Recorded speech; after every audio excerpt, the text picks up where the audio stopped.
안녕하세요. 흡수 이공계 클래스 강의를 맡은 한국외고대학교 바이오메디컬공학부 오수영입니다. 2020년 초 전 세계를 강타한 코비드-19 팬데믹의 영향으로 현재까지 누적 확진자 총 9,700만 명이 발생했고 이 중 약 210만 명이 사망했습니다. 더욱 안타까운 현실은 이번 감염 사태가 아직 끝나지 않았다는 것일 텐데요. 자, 우리가 예전에 누렸었던 이제 일상생활을 그리워하면서 지금 현재 전 세계인들이 가장 바라는 것은 아마도 건강하게 아프지 않고 사는 것일 것입니다.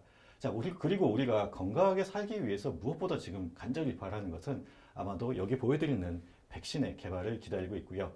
그리고 지금 현재 전 세계에서 가장 많이 소모되고 있는 의료용품을 꼽으라고 한다면 아마도 마스크를 제외하고는 여기 보여드리는 코로나 진단 키트가 되겠습니다. 바이오메디컬 공학의 목적이라고 한다면 의료용품을 개발 혹은 생산하는 인력을 양성하고 또 이에 필요한 기술의 개발을 돕는 것이라고 할 수 있고요.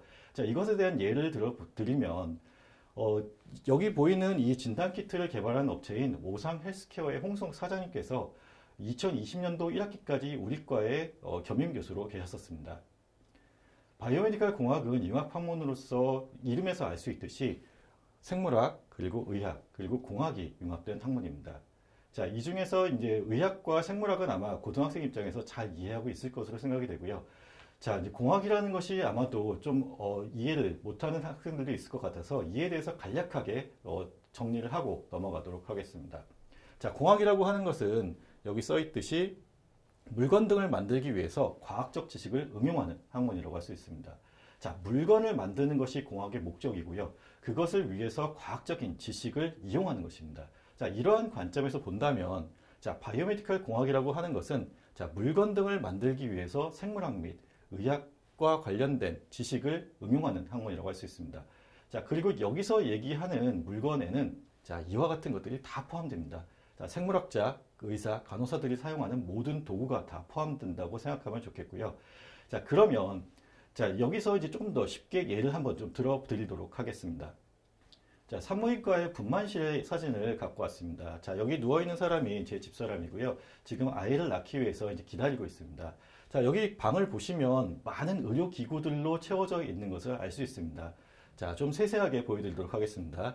자, 여기 가운데 있는 이제 빨간 동그라미를 확대해서 보여드리면 자, 산모가 아프지 않도록 진통제, 그리고 이제 항생제, 그리고 이제 수액들을 주기적으로 주입하기 위한 의료 보조 장치들이 이렇게 보여집니다.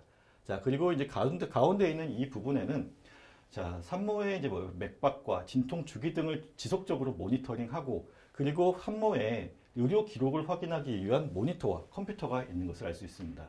자, 일반적인 모니터와 컴퓨터이지만 이것이 병원에 있고 그리고 이것을 이용해서 이제 산모의 의료 기록을 확인할 수 있다는 점에서 이것 역시도 의료 장비라고 할 수 있습니다.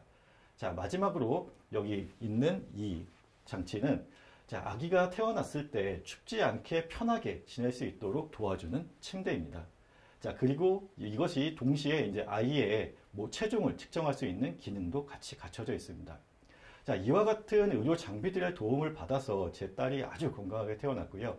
지금은 본인이 6살이어서 아주 기쁜 그리고 엘사가 되고자 하는 꿈을 가진 개구쟁이 소녀로 성장했습니다. 자, 이와 같은 모든 것들이 바이오메디컬 공학의 덕분으로 이루어진 것이라고 생각하면 좋겠습니다.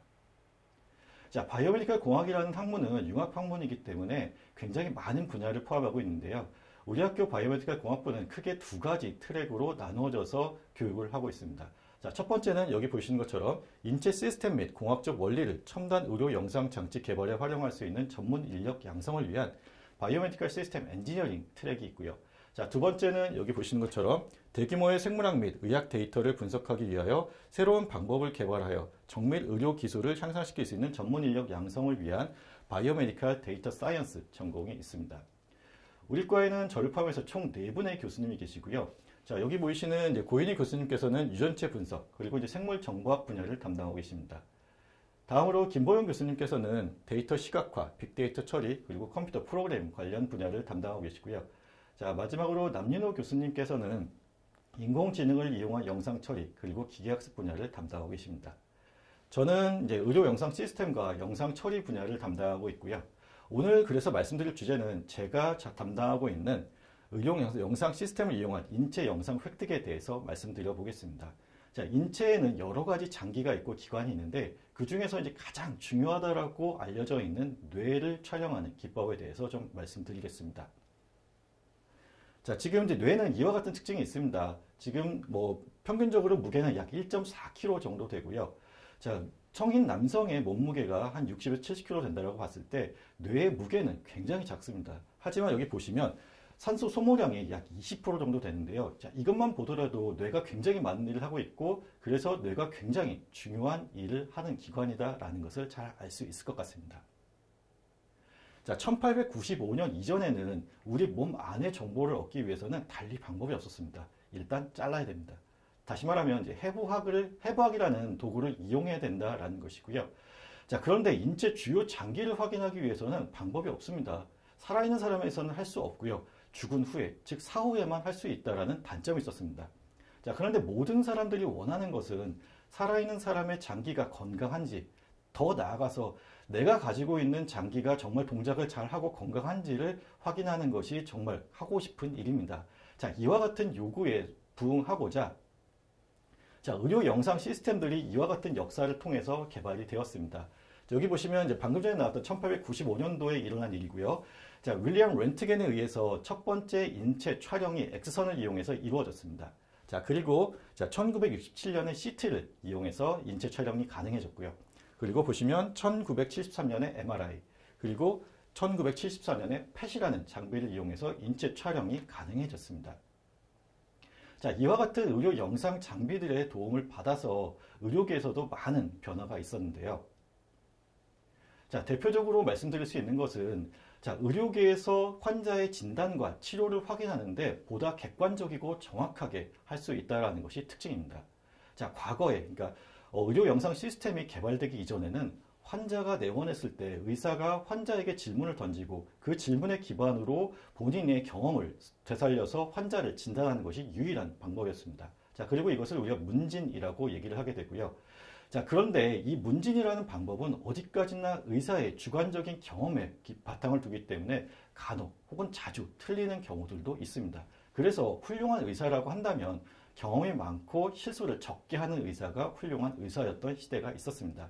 하지만 의료 영상 시스템이 개발된 이후에는 문진에 더불어서 객관적으로 눈으로 보고 확인할 수 있는 의료 영상이 추가적인 정보로서 주어지게 됩니다.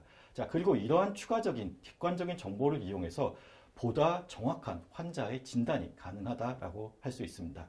자, 예를 들어 보겠습니다. 지금 여기 보여드리는 이 예시는 뇌종양 환자의 MRI 영상입니다. 자, 비전문가인 의사가 아닌 제가 보더라도 이 영상을 봤을 때 이 뇌가 분명히 이상이 있다는 것을 알 수 있습니다. 자, 그리고 어느 부분에 이상이 있는지도 대략적으로 확인할 수 있습니다. 자, 그러면 이제 의료계에서 이제 패러다임이 많이 바뀌었을 텐데요. 자, 어떻게 바뀌었냐 하면 과거에는 경험 많은 의사가 좋은 의사라고 했다라고 한다면 지금은 이와 같은 객관적인 정보를 잘 활용할 수 있는 의사, 비록 경험은 적더라도 이와 같은 도구를 잘 활용할 수 있는 의사가 더 좋은 의사가 되는 그런 패러다임으로 바뀌었다라고 볼 수 있고요. 자, 이와 같은 것을 도와주는 역할을 하는 것이 바로 바이오메디칼 공학입니다. 자, 이와 같은 공로를 인정받아서요. 자, 1901년도에 윌리엄 렌트겐이 X선 촬영의 공로를 인정받아서 노벨상을 수상했습니다. 자, 그리고 여기 보시는 것처럼 1979년도에 이 두 분이 CT에 대한 공로를 인정받아서 노벨상을 수상했고 MRI는 현재까지 무려 6분이 노벨상을 수상하셨습니다. 자, 지금 6분이나 되는 분들이 노벨상을 수상했다는 것을 알 수 있듯이 MRI라는 것이 굉장히 중요하고 그 가치가 높다라는 것을 알 수 있습니다. 그래서 오늘은 이제 MRI를 이용해서 뇌 영상을 촬영하는 과정에 대해서 그리고 그 원리에 대해서 설명을 좀 드려보도록 하겠습니다. 자, 그러면 MRI가 왜 중요한지에 대해서 먼저 설명을 드리고 넘어가도록 하겠습니다. 자, 여기 지금 여러 가지 영상 장비들을 이용해서 뇌를 촬영한 영상들이 보여집니다. 자, 보시면 이제 MRI, CT, 그리고 펫, 그리고 지금 엑스레이, 울트라사운드, 초음파를 이용한 뇌 영상들이 보여지고 있고요. 자, CT, 펫, 엑스레이를 비교했을 때 MRI가 가지는 가장 큰 장점, 특징은 자, 방사능 피폭에 영향이 없는 비피폭 영상을 얻을 수 있다는 것입니다.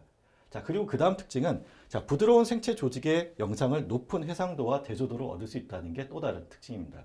자, 그리고 여기에 추가해서 또 특징이 있는데 자, 지금 보시면 같은 MRI 장비로 얻은 영상들입니다. 자, 굉장히 많은 다양한 영상을 얻을 수 있다는 것이 특징인데 지금 이러한 영상들이 이제 다양한 대조도의 영상들로 정의할 수 있습니다. 자, 해부학적 영상, 그리고 여기 보이는 것은 지금 이제 뇌의 동맥과 정맥의 영상이고요. 뇌신경의 영상도 얻을 수 있고 뇌가 어느 부분이 얼마나 활성화되어 있는지에 대한 것도 우리가 알 수 있습니다. 그래서 다음으로 이제 매그네틱 레조넌스 이미징, 즉 MRI에 대한 촬영의 원리에 대해서 좀 설명을 드리면 일단 환자가 병원에 내원을 하고요. 이 환자를 지금 여기 보이시는 MRI는 자석입니다. 강한 자석이기 때문에 이 강한 자장 안에 위치시킵니다. 자, 그리고 나서 지금 보시면 여기 있는 것이 이제 RF 안테나인데 이 RF 안테나를 이용해서 이 환자에게 강한 고주파 RF를 쏴주게 됩니다. 그러면 이것이 이제 환자의 몸에 흡수가 되었다가 다시 밖으로 나오게 되는데 그때 나오는 RF 에너지를 다시 이 안테나를 통해서 수집을 하게 되고요. 그렇게 수집된 영상이 여기 로 데이터라는 형태로 이제 주어지게 됩니다. 자, 이것은 우리가 알고 있는 이미지 공간에서의 데이터가 아니고 주파수 정보입니다. 자, 그럼 이 주파수 정보를 우리가 알고 있는 이런 이미지 데이터로 바꾸어 줘야 되는데요. 자, 그러기 위해서는 과거에 있었던 이제 물리학자나 수학자들이 미리 만들어 놓은 푸리의 변환이라는 방법을 이용하게 됩니다. 그래서 푸리의 변환이라는 방법을 이용하게 되면 이와 같은 의료 영상, MRI 영상이 얻어지게 된다라고 알려져 있습니다.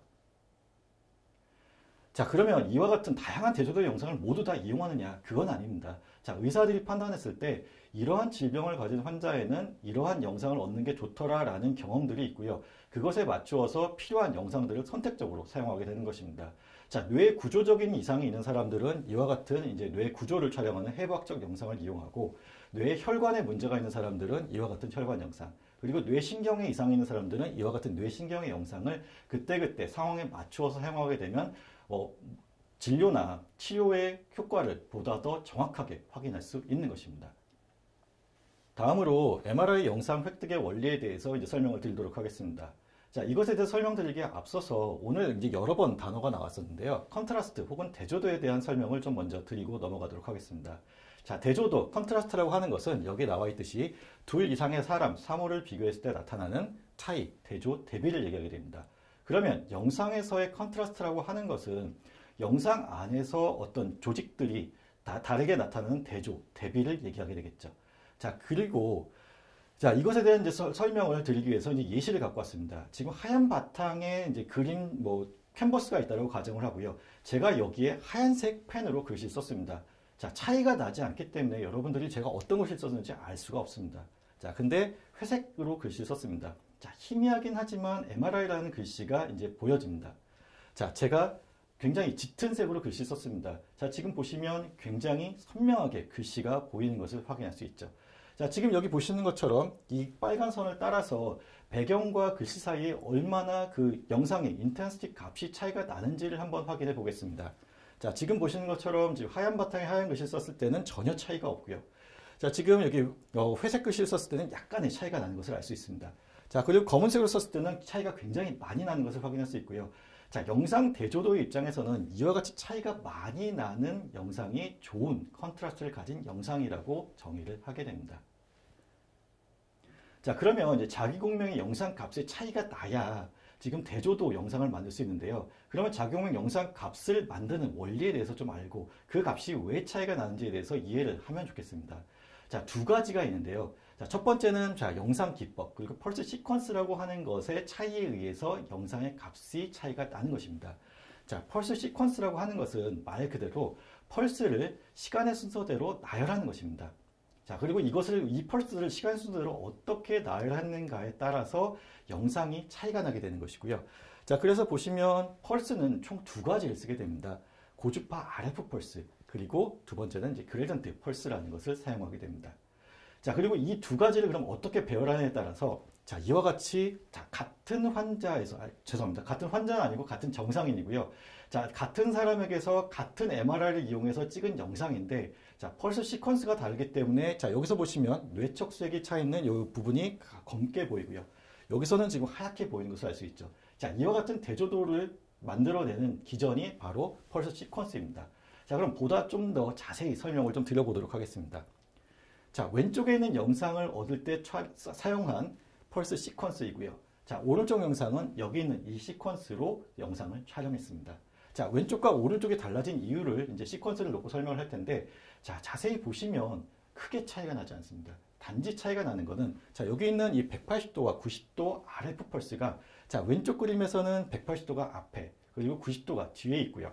지금 오른쪽에서는 90도가 앞에, 180도가 뒤에 위치하게 됩니다. 자, 이 미묘한 차이에 의해서 지금 이와 같은 영상의 차이가 나타난다라고 이해하시면 좋겠습니다.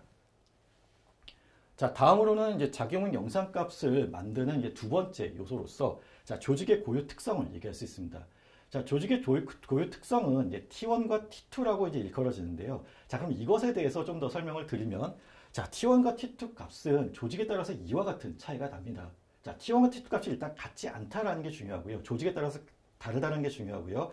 자, 그러면 이런 T1과 T2 값을 이용해서 우리가 이미 알려진, 자, 우리의 뭐 조상들이 밝혀낸 이러한 수식에 넣어서 대입을 하게 되면, 자, 여기 있는 이것이 이제 MRI의 영상 값을 나타내는 것입니다. 자, 이 영상 값을 지금 다 서로 다른 T1과 T2 값이 들어가기 때문에 영상 값이 달라지게 되겠죠. 자, 조직마다 다른 T1과 T2 값을 이용해서 이 영상 값을 얻어내게 되면, 자, 지금 여기 보이는 것처럼 이와 같은 차이가 나게 되고요. 자, 이러한 원리에 의해서 같은 MRI 영상에서 같은 사람에서도 조직 간의 이와 같은 영상의 차이, 대조, 대비가 나타나게 되는 것입니다. 자, 다음으로는 MRI 영상 획득의 원리에 대해서 좀 설명을 드리도록 하겠습니다. 자, 물리학적인 설명을 좀 하도록 하겠고요. 자, 여러분들이 아마 물리학에서 배웠을 텐데요. 자, 전자기 유도 법칙이라는 게 있습니다. 자, 전자기 유도 법칙이라고 하는 것은, 자, 전류가 흐르는 도선의 근처에 이와 같이 자기장이 유도된다라는 것이고요. 자, 그리고 지금, 자, 우리가 MRI를 찍을 때 사용하는 입자가 바로 수소입니다. 자, 그럼 그 수소는 지금 양성자, 중성자, 그리고 전자로 이루어져 있는데, 자, 양자역학적인 관점에서 이 입자들이 계속해서 회전을 하고 있습니다. 자, 전하를 띤 입자들이 회전, 즉 운동을 하고 있기 때문에 이것의 근처에 자기장이 유도가 되게 되고요. 자, 이와 같이 수소 원자 하나가 마치 작은 막대 자석과 같은 성질을 갖게 됩니다. 자, 그리고 이것을 우리가 앞으로 이제 스핀이라고 부르도록 하겠습니다. 자, 그러면 이 스핀들이 이와 같이 뭉쳐진 형태로 있게 되고요. 자, 그리고 이것이 이제 뭐 주자장의 방향을 우리가 B0라고 정의했을 때, B0가 이제 Z축을 향하는 방향이고, 자, 지금 보시면 이 XY 평면을 나누어서 볼 수 있습니다. 그러면 XY 평면상에서의 자기장의 크기를 우리가 MXY 혹은 MX라고 정의를 할 수 있고요. Z축으로 정렬된 자기장의 크기를 mg라고 정의할 수 있겠습니다. 자, 그러면 여기까지 이해했다고 가정을 하고 다음으로 넘어가도록 하겠습니다. 자, 지금 여기 보시면 이제 두 가지의 기전을 통해서 이제 MRI 영상이 획득이 되게 되는데요. 자, 아래쪽을 보시면, 자, 외부에서 지금 이제 자장이 존재해서 이와 같이 지금 스핀이 정렬되어 있습니다. 뒤쪽 방향으로 정렬이 되어 있는데, 자, 여기에 외부에서 RF를 쏴주게 되면 이것이 XY 평면으로 눕게 됩니다. 자, 눕게 되면 모든 자연계 현상은, 자, 외부에서 에너지를 받았으면 본인이 다시 원래 상태대로 회복하기 위해서 노력합니다. 자, RF가 끊기고 나면 원래 상태대로 회복하기 위한 과정이 계속되게 되고요. 자, 이와 같은 과정을 종축 자화 성분의 회복이라고 얘기를 하게 되고, 자, 여기에 관계되는 것이 앞에서 배웠었던 T1 이완 시간입니다.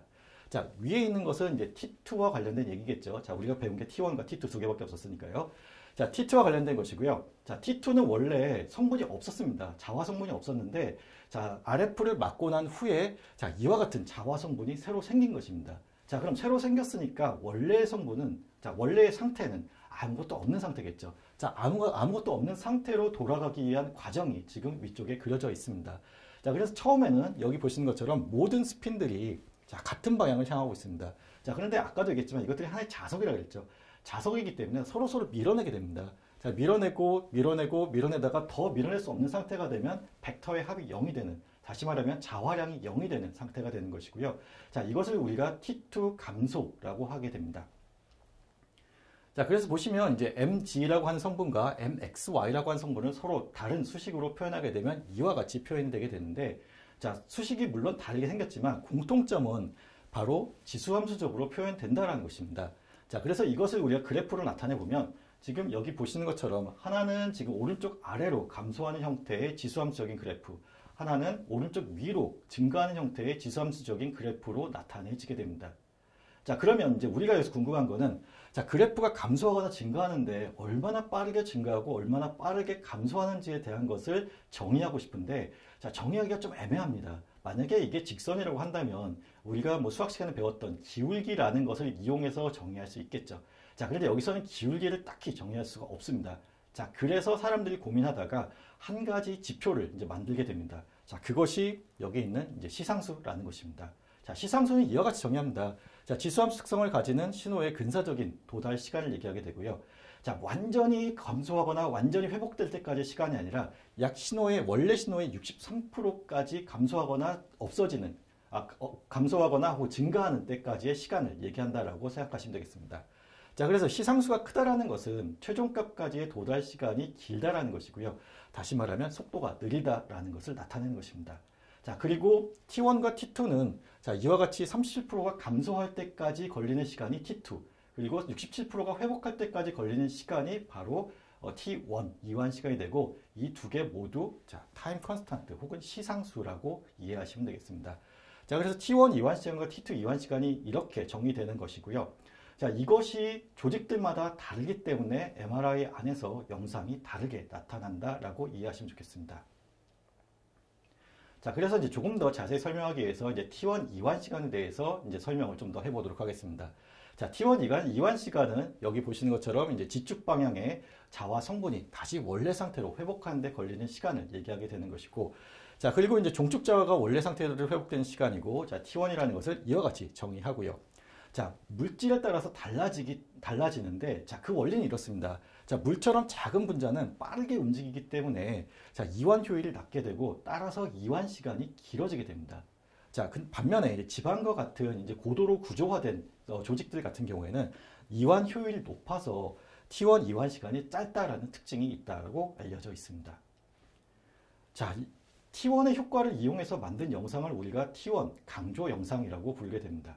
자, T1 강조 영상은 여기 보이시는 것과 같은 T1 값의 차이를 가지고 만든 영상이고요. 자, 여기를 자세히 보시면 이제 CSF가 물로 이루어져 있기 때문에 가장 긴 T1 시간, 그리고 와인메러가 가장 짧은 T1 시간을 갖게 됩니다. 자, 이 얘기는 자, CSF가 회복하는 데 걸리는 시간이 굉장히 길다라는 얘기고요. 자, 회복이 길기 때문에 영상에서는 어둡게 나오겠죠. 회복이 짧은 와인메러 같은 경우는 굉장히 밝게 나오는 것을 확인할 수 있습니다. 다음으로 이제 T2와 관련된 얘기를 좀 해보도록 하겠습니다.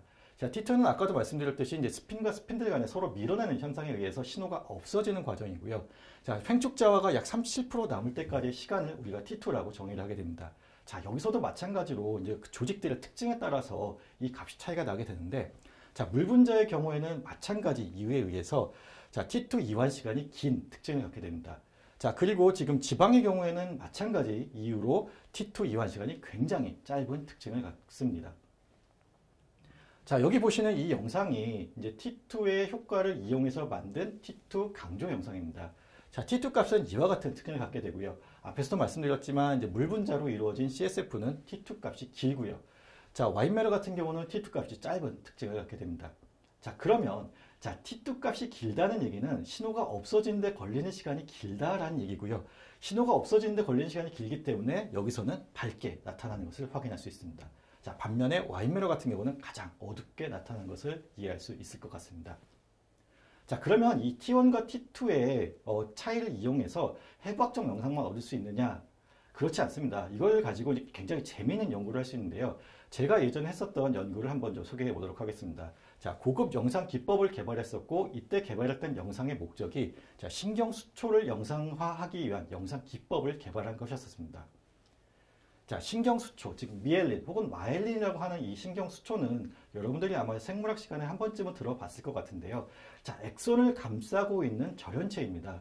자, 그리고 이것이 하는 역할은 자, 도약 전도를 유도해서 뇌에서 신경이 전달되는 자, 그 정보가 전달되는 것을 보다 효율적으로 빠르게 만들어주는 것이죠.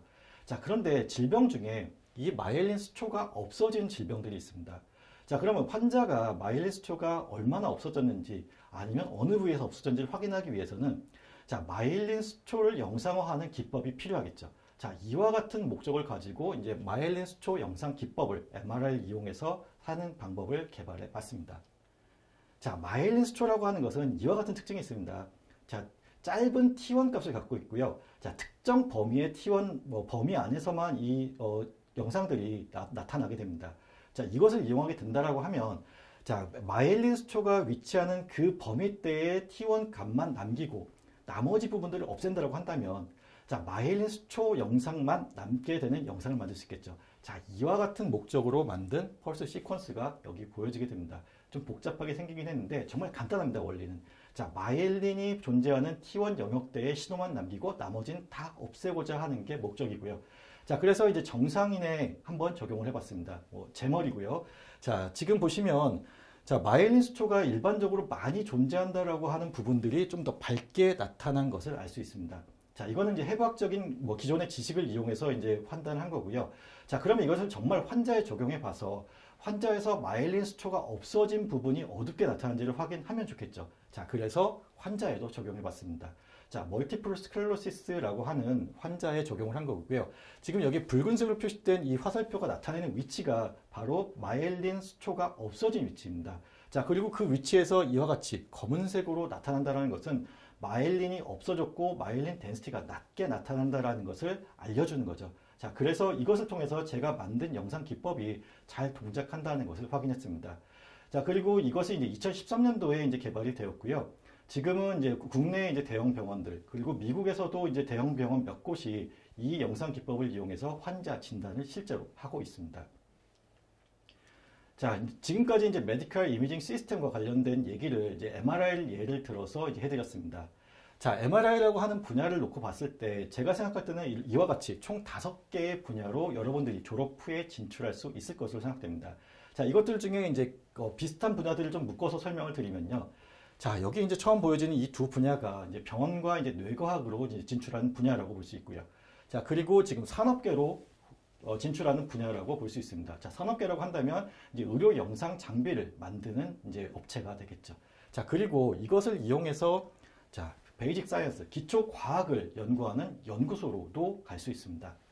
자, 그래서 이것을 예를 들어 볼 텐데요. 자, 그럼 이 5가지 분야들이 서로 정말 이렇게 칼 자르듯이 딱딱 잘라져 있고 서로 이제 연관이 없느냐? 그렇지 않습니다. 대부분의 연구 분야들이 혹은 여기 남아있는 분야들이 서로 연관이 되어 있고, 자, 이것과 관련해서 이제 방금 전에 설명드렸던 신경수초 영상법을 예를 들어서 좀 설명을 드리겠습니다. 자, 지금 이제 신경수초 영상법을 개발했습니다. 이것은 당연히 의료기기 업체에서 제품으로 만들어서 판매할 수도 있겠죠. 자, 그리고 자, 지금 보시면 원래 이렇게 나왔던 영상인데 펄스 시퀀스를 이렇게 바꿨더니 이렇게 나오더라 라는 이러한 현상을 분석하기 위해서 자, 그 신호의 소스가 무엇이고 왜 바뀌었는지를 그 근본 원리를 탐구하기 위한 베이직 사이언스, 기초 과학 분야에도 응용할 수 있습니다. 자, 그리고 MRI가 의료 장비이고 이것이 환자 진단의 목적으로 만들어졌기 때문에 당연히 병원에서도 사용할 수 있는 것입니다. 자, 그리고 뇌과학적으로 또 어떤 부위에 마일린이 없어졌을 때 어떤 뇌에 이상이 생기더라라는 것을 뇌과학적으로도 이용할 수 있는 것입니다. 자, 바이오메디컬 공학이라고 하는 분야는 지금 인류가 보편적으로 갖고 있는 혹은 추구하는 건강한 삶을 어떻게 하면 살 수 있을까에 대한 질문에 대한 대답을 주는 중요하고 재미있는 학문이라고 할 수 있습니다. 자, 이와 같이 재미있고 중요한 학문을 가르치는 바이오메디컬 공학에 대해서 멀지 않은 미래에 여러분들과 한국외대 바이오메디컬 공학부에서 만나서 같이 수업을 듣고 연구를 하고 즐겁게 재미있는 학교 생활을 할 수 있는 날이 멀지 않은 미래에 올 수 있기를 바라봅니다. 자, 지금까지 긴 시간 경청해 주셔서 감사하고요. 오늘 수업 여기서 마치도록 하겠습니다. 감사합니다.